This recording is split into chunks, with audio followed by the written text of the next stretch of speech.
Welcome back to another episode of the Players Corner. Today's guest is Sidney Falterer. Sydney comes from Fairfield, Connecticut, where she played for Fairfield Ward High School. She is now a goalkeeper for St. A's, where she's the Division II National Champion. Please welcome Sydney to the pod. Alrighty, so we're gonna jump straight into the fan questions, and our first question comes from Sophia, who asked, "How long have you been playing?"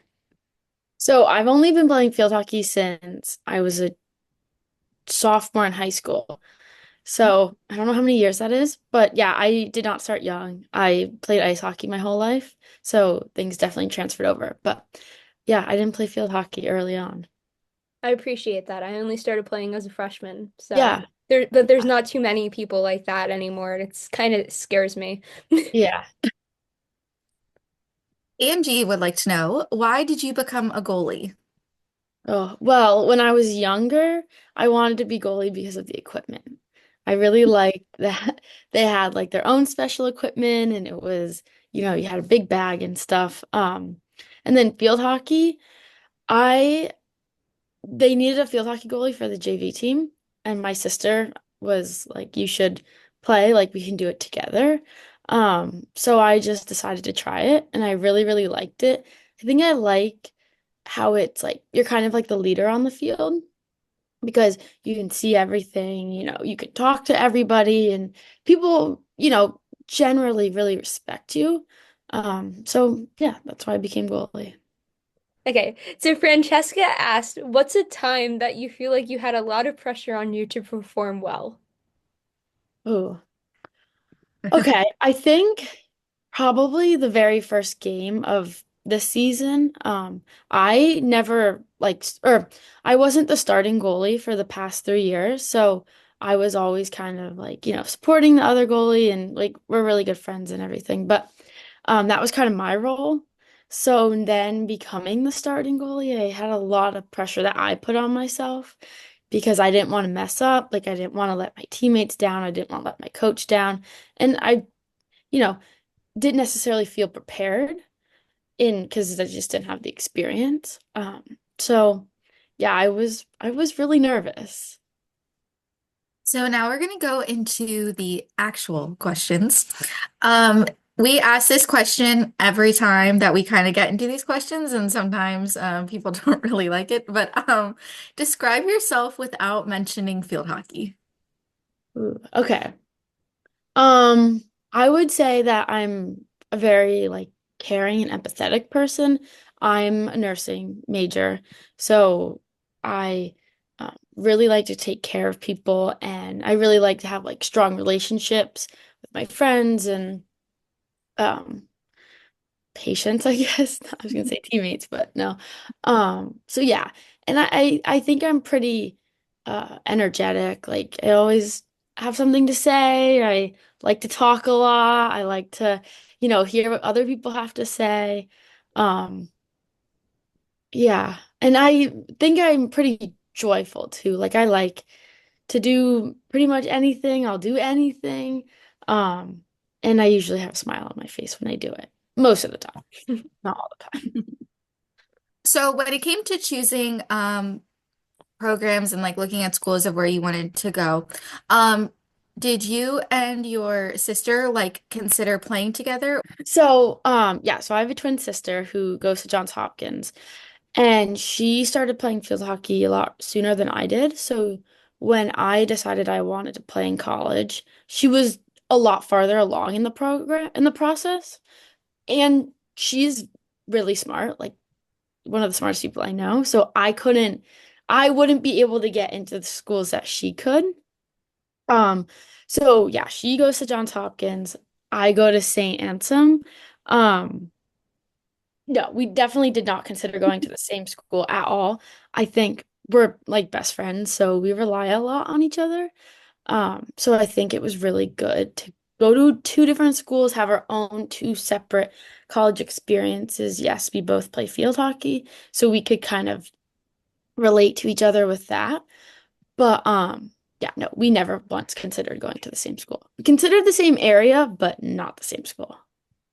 as is kind of typical with goalkeepers, you didn't start seeing consistent minutes until this season. So how'd you kind of keep yourself motivated throughout the past few years of playing with the team? Think the biggest thing that motivated me was my teammates. They, my class as a whole are some of the best people I've ever met. Everybody on this team is so supportive. Like we are each other's biggest fans. No matter what you do on off the field, everybody plays a role. And so I think I just kind of, as hard as it was, like by no means was it easy, but I kind of just carried that mindset of like, okay, I'm still contributing to this team, even though I'm not, playing as much as I would like. And I think off the field too, I have nursing, which is such a demanding program that it gave me a life outside of field hockey. It gave me something else to focus on. And then looking at like the long term, I knew like after 4 years, my field hockey would be over, but I would still have this thing that came out of school, like this degree that came out of school that is just like I can do anything with it. So having that really strong like academic program really helped me to not focus so much on field hockey and get really down on myself. And I could just kind of separate field hockey and school. So I think that and my teammates were the biggest factors to me being able to stay motivated, with having to wait to play.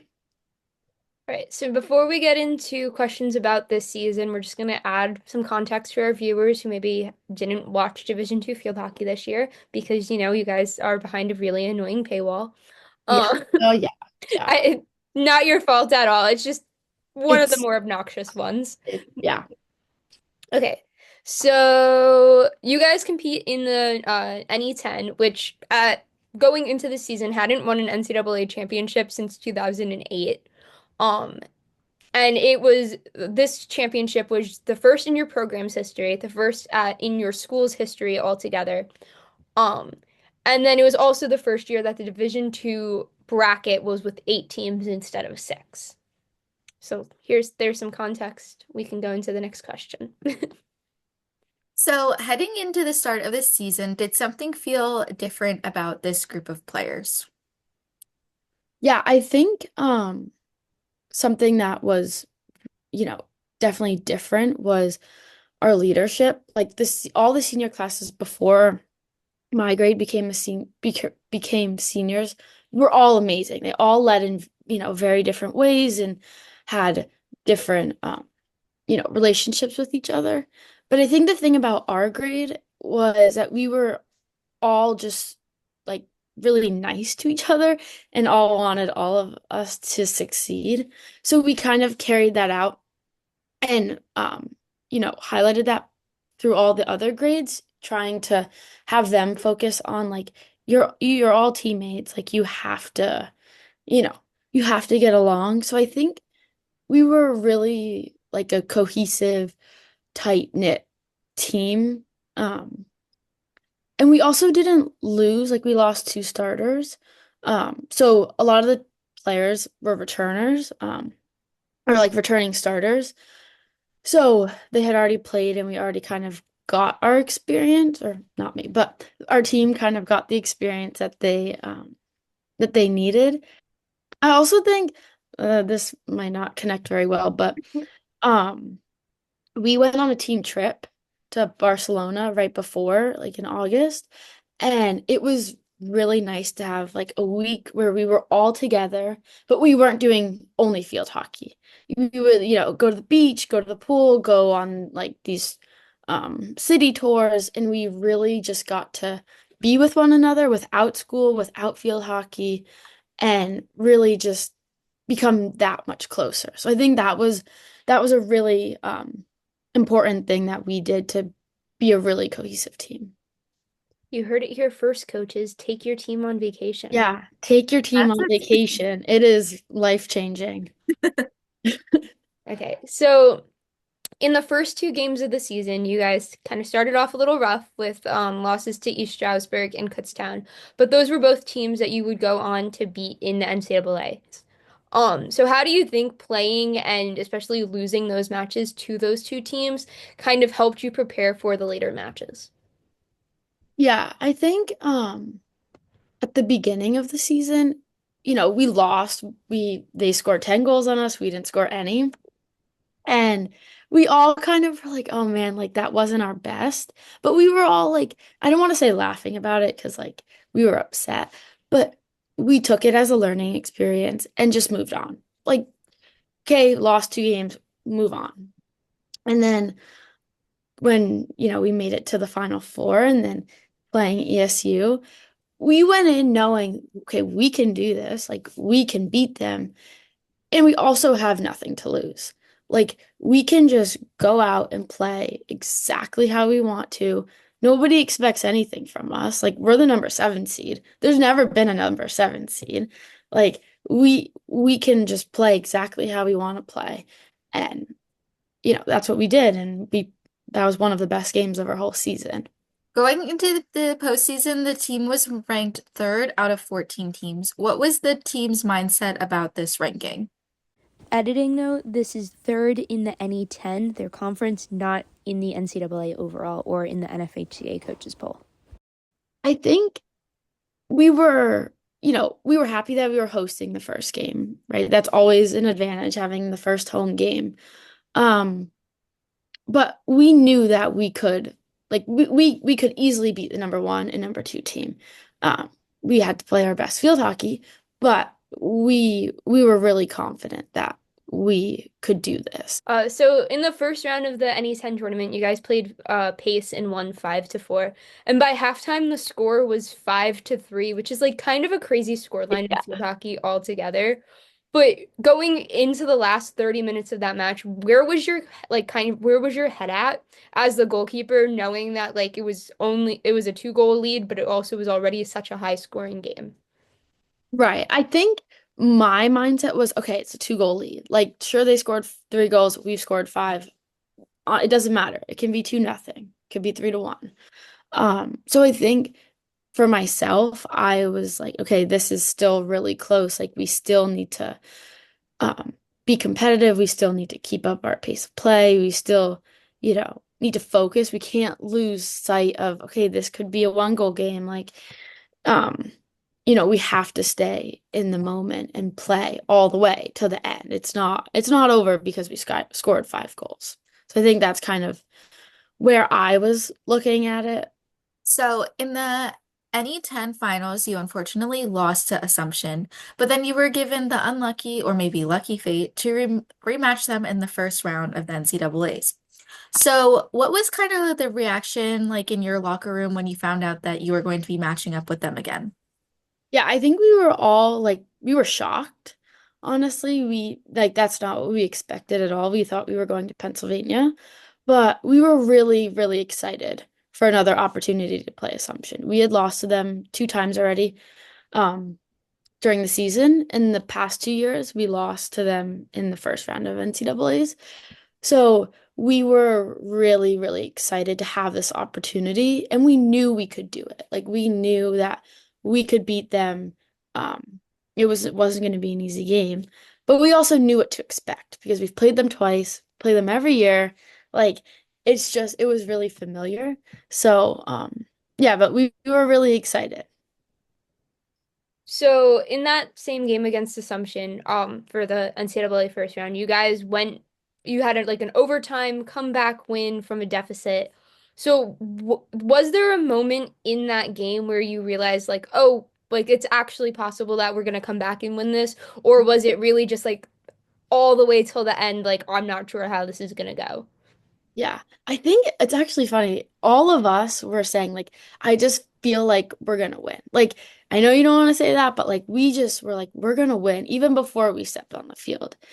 And then they scored the first 2 goals, and we were like, like the second one was a stroke, questionable, but we just knew like we could do this. It's only 2 goals. We just need to forget about the 2 goals and just play our field hockey game.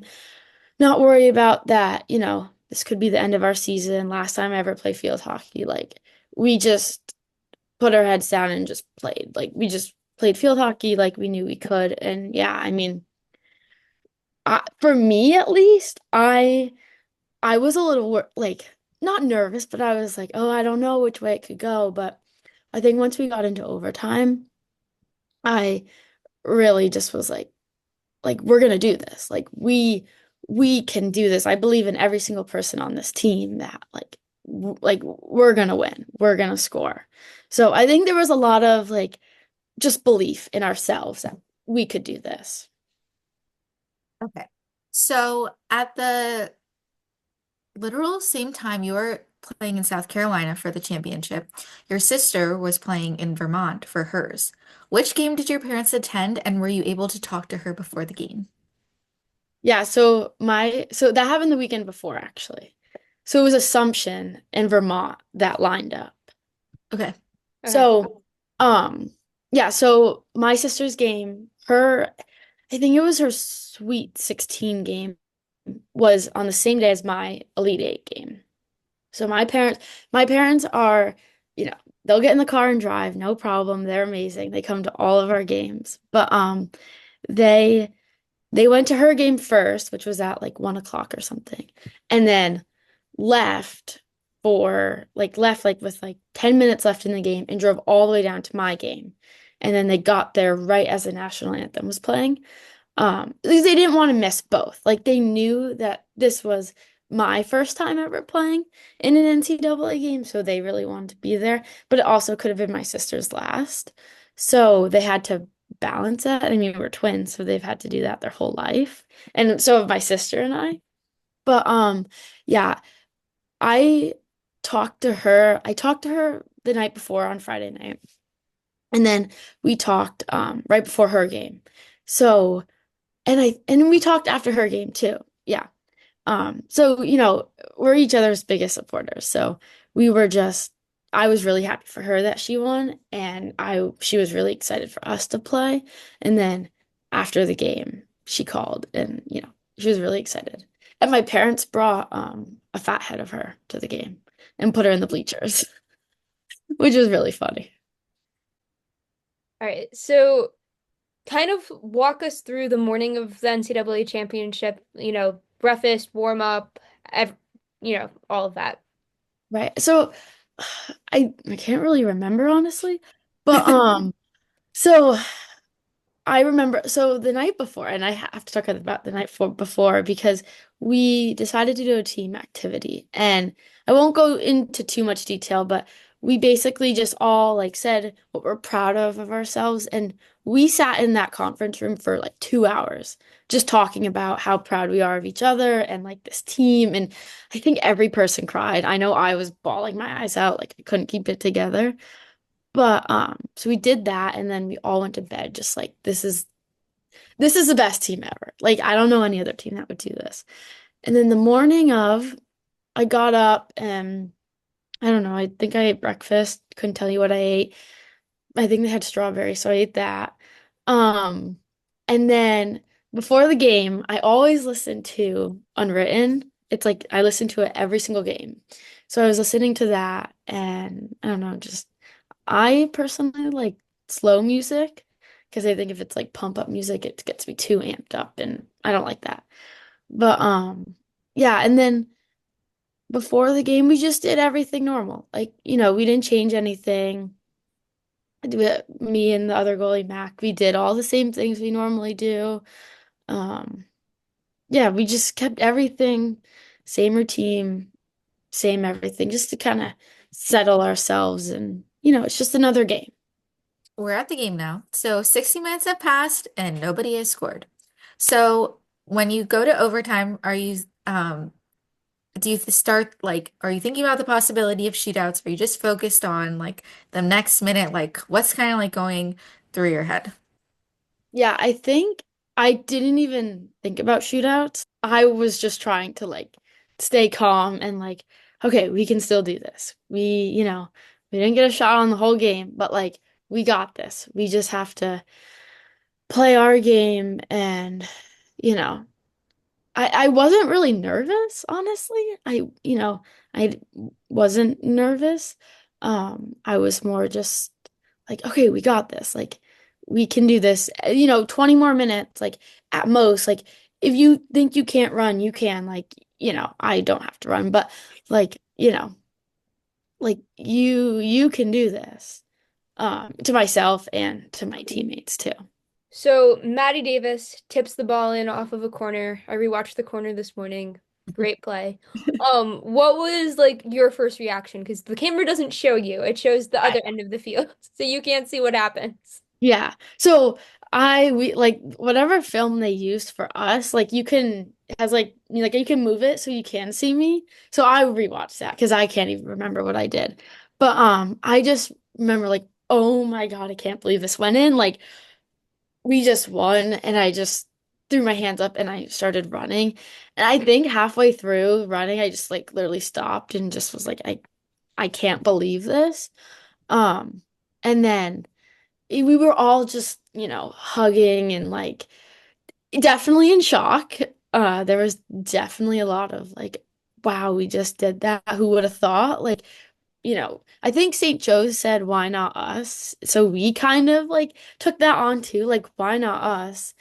Um, so yeah, I just was really in shock. Like we all knew we could do it, but when you finally see that goal go in and you think we had like three or four corners in a row and you're just like sitting on the edge of your seat waiting and seeing how it's gonna play out. And then finally it does go in, it's just kind of like, wow, like this is how we end. I don't know. It was just really like I was in shock. So after all that, and you're having your what were the post-game celebrations like during the trophy ceremony and like afterwards, like celebrating with your team and your families? Yeah, so my whole family was there. So we won and we were all hugging each other like on our team and everything. And then we ran over to our parents. Um, and I hugged my sister and my parents. And I think like seeing my parents' face and all the other parents, like it was such a yes, like team victory, but also like a whole team with the parents and families because, they've been there through everything. They've supported us so much that it was a victory for them too. And then we did the trophy ceremony and we were all kind of still in shock. And then when we got back to school, we had to fly home. So we didn't get back until I think 1 a.m. And the school had put together like a welcome back thing. So like all of our friends came and greeted the bus and stuff. And it was just like amazing to see all the support from our teammates, parents, families, like friends, like everybody. It was amazing. All right. So after during the trophy ceremony, you get a little trophy. Where's your little trophy now? Where do you keep it? I keep it on my desk right next to my bed so I can see it every day. All right, we are transitioning to our last section of questions. These are the fun questions, even though all questions have been fun. What is your current read or binge show? Yeah, I'm reading Iron Flame, which is the second book in the Fourth Wing series. Very nice. I haven't hopped on that train yet. It's really good. Everyone keeps saying that. I just This might be like the second or third interview in a row where someone's recommended yeah. this book to us. It's so good. All right. If you drink coffee, what's your go-to coffee order? I don't drink coffee at all. Yeah. Okay, so what's your favorite drink? Uh, I like seltzer water. Okay. Yeah, very boring. Do you have any game day superstitions? I wear the same clothes and I wear the same socks and the same hair tie and the same water bottle. Who's your favorite teammate to room with? Ooh, to room with. I would probably say Sarah. She's the other nursing major in my grade. I don't know. We just have a lot of fun and can talk about a lot of things, so it's fun. And last question, what is your pregame meal like? Probably a peanut butter and jelly or a sandwich. Actually, probably a sandwich. I really like sandwiches. All right, that does it for us today. Thank you so much, Sydney, for joining us. Our next interview will be up next week with Caroline Siegel, probably saying that wrong, from Middlebury.